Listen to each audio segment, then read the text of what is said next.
सोचो तुम एक घर खरीद रहे हो, पर सच में तुम घर नहीं, एक प्रॉमिस खरीद रहे हो। प्रॉमिस कि तुम 20-30 साल तक हर महीने पैसा दोगे।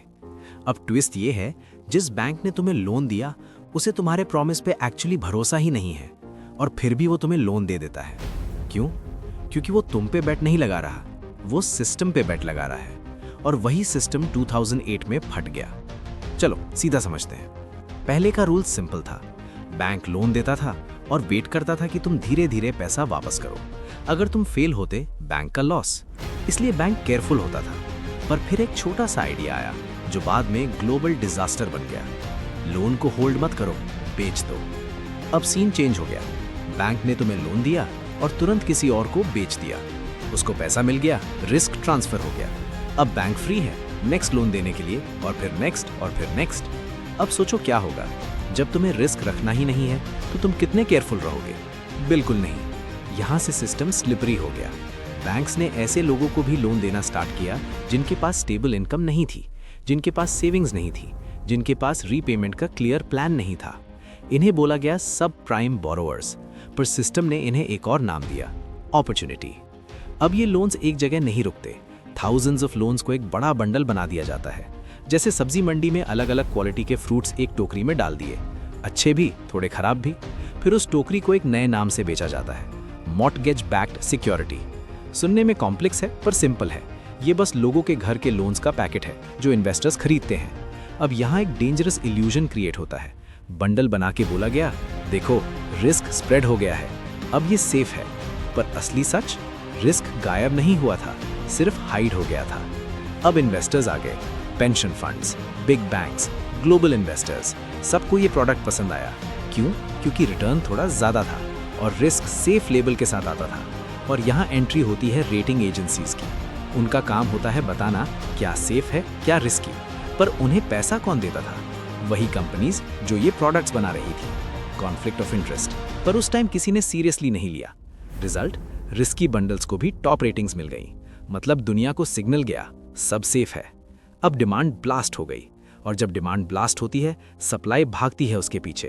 बैंक्स ने लोन्स बनाना और फास्ट कर दिया, रूल्स लूज कर दिए, income proof optional, job stability ignore. कुछ लोन्स ऐसे थे जहां बस नाम लिखो और लोन ले जाओ, और सबको लग रहा था ये स्मार्ट है। क्योंकि एक और चीज हो रही थी, हाउस प्राइसेस कंटिन्यूअसली ऊपर जा रही थी, और जब प्राइसेस ऊपर जाती हैं, लोग ओवर कॉन्फिडेंट हो जाते हैं। लॉजिक सिंपल हो गया था, अगर लोन नहीं चुका पाए, घर बेच देंगे प्रॉफिट पे। किसी ने ये नहीं सोचा क्या होगा अगर प्राइसेस रुक गईं, फिर नीचे आ गईं। और वही हुआ, पहले ग्रोथ स्लो हुई, फिर प्राइसेस स्टेबल हुई, फिर गिरना स्टार्ट। अब प्रॉब्लम स्टार्ट होती है। जो लोग ऑलरेडी वीक थे वो पेमेंट्स मिस करने लगे, फिर डिफॉल्ट्स बढ़ने लगे, और जब डिफॉल्ट्स बढ़ते हैं वो बंडल्स हिलने लगते हैं। जो सेफ था वो सडनली अनसर्टन लगने लगता है। इन्वेस्टर्स कंफ्यूज हो गए, किस बंडल में कितना रिस्क है। किसी को एग्जैक्ट आंसर नहीं पता, क्योंकि सिस्टम इतना कॉम्प्लेक्स हो चुका था कि ट्रांसपेरेंसी खत्म हो गई थी। और जब क्लैरिटी नहीं होती, फियर आता है, और फाइनेंस में फियर का मतलब है ब्रेक लग जाना।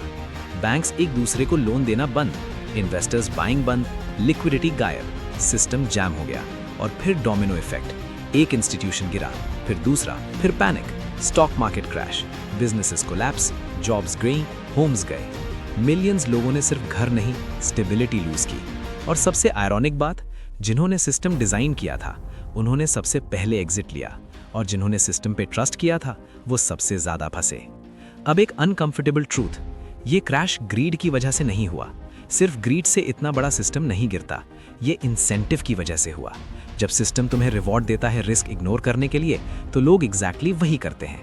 बैंक्स ने क्वांटिटी चेस की, इन्वेस्टर्स ने यील्ड चेस की, रेटिंग एजेंसीज ने बिजनेस चेस किया, और रिस्क साइलेंटली ग्रो करता रहा जब तक वो विजिबल नहीं हो गया। अब थोड़ा जूम आउट करो। 2008 एक इवेंट नहीं था, ये एक वार्निंग थी कि फाइनेंशियल सिस्टम कितना फ्रेजाइल है जब ट्रस्ट और इंसेंटिव्स अलाइन नहीं होते।